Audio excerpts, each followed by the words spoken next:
Yung press market nila sa Parrot. Ito po yung palengke nila. Dami pong mabibili dito. Yung mga food stand nila.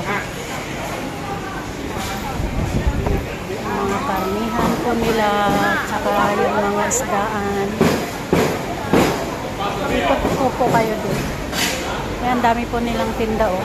$10 lang po ang hipon dito. Tapos meron din po silang crabs. Nasa palengke po tayo. Tingnan po natin yung tahong. May tahong din po sila dito. Different kind of shells.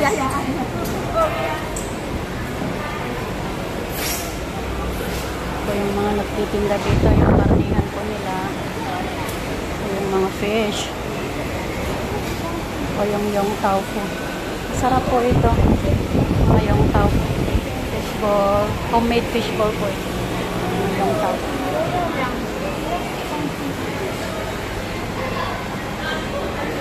Okay, thank you for watching guys.